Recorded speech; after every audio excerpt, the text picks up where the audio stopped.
क्या आप class 10th के विद्यार्थी हैं?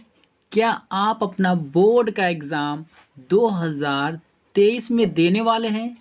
तो अगर अपना बोर्ड का एग्ज़ाम देने जा रहे हैं आप ना, तो इस वीडियो को क्या करेंगे आप अंत तक देखेंगे।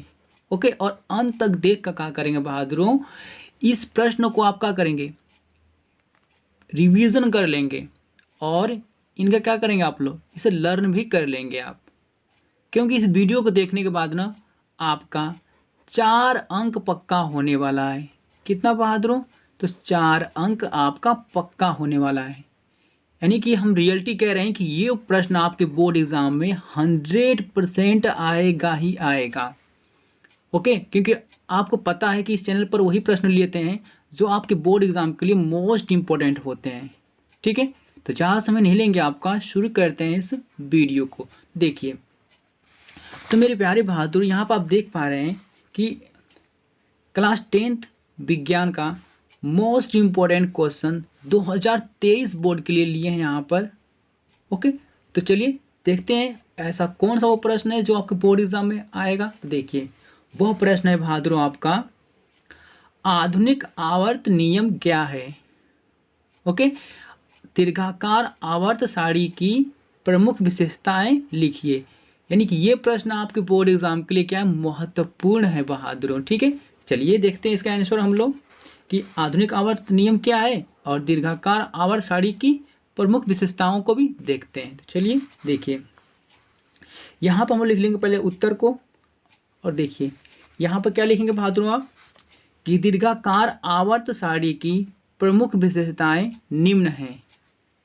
कैसे हैं देखिए, आप पहला आपका देखेंगे हम लोग यहाँ विशेषताएं दीर्घाकार आवर्त सारणी की। तो देखिए, दीर्घाकार आवर्त सारणी में तत्वों को उनके परमाणु क्रमांकों के बढ़ते हुए क्रम में रखा गया है। अगर हम लोग बात करें बहादुरों, तो दीर्घाकार आवर्त सारणी में क्या है, तो जो एलिमेंट है ना, जो तत्व हैं, उनके परमाणु क्रमांक यानी उनका जो परमाणु क्रमांक है, एटॉमिक नंबर है, उनके बढ़ते हुए क्रम में रखा गया है। यानी कि बढ़ते हुए क्रम में रखा गया है। ओके, पहले 1 फिर 2 फिर 3 ऐसे बढ़ते हुए क्रम में रखा गया है तत्वों को। ठीक है, आइए देखते हैं हम लोग सेकेंड पॉइंट को कि सेकेंड इसकी विशेषता क्या है।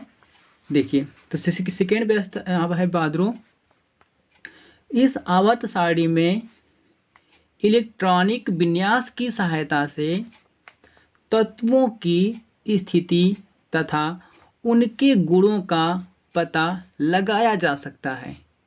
ओके, यानी कि इलेक्ट्रॉनिक विन्यास की हेल्प से आप क्या कर सकते हैं, तत्वों के स्थिति का और उनके गुणों का पता आप लगा सकते हैं।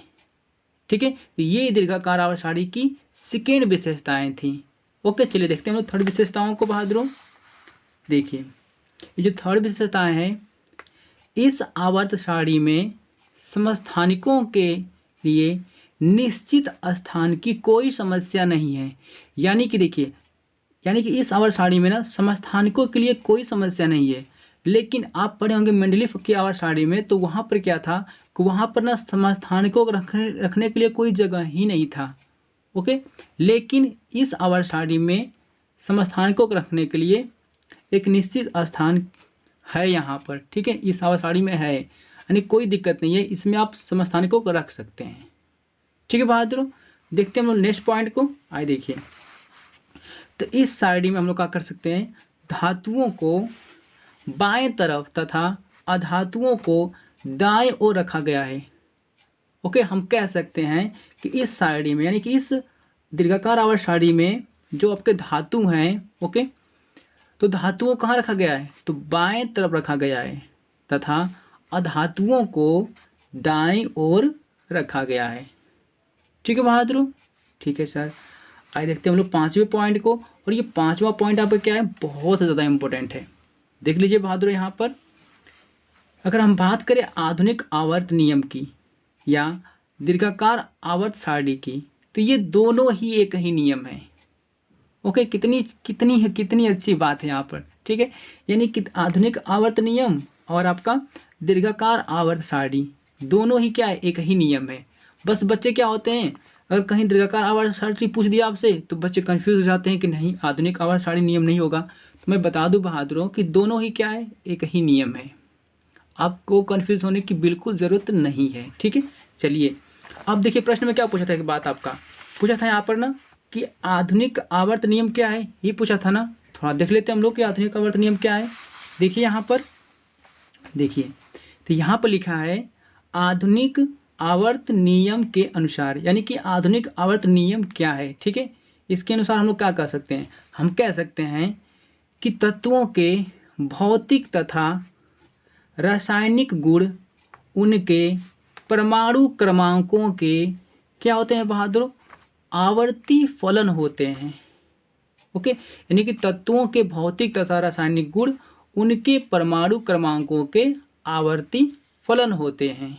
तो इतना आप समझ लिए गए होंगे, ठीक है। तो यहीं पर वीडियो को हम क्या करते हैं बहादुर, समाप्त करते हैं। और इस वीडियो को आप देखें ना अंत तक, बहुत उसका बहुत बहुत आपको धन्यवाद। और इस प्रश्न को क्या करेंगे, आप अच्छी तरह से इसका रिवीजन कर लेंगे, तैयार कर लेंगे और अपने बोर्ड एग्जाम में क्या करेंगे, 3 अंक लेकर आएंगे, ठीक है। 3 अंक या आप 4 अंक लेकर आएंगे, ठीक है बहादुर। तो मिलते हैं नेक्स्ट वीडियो में, आज के लिए बस इतना ही। Thank you.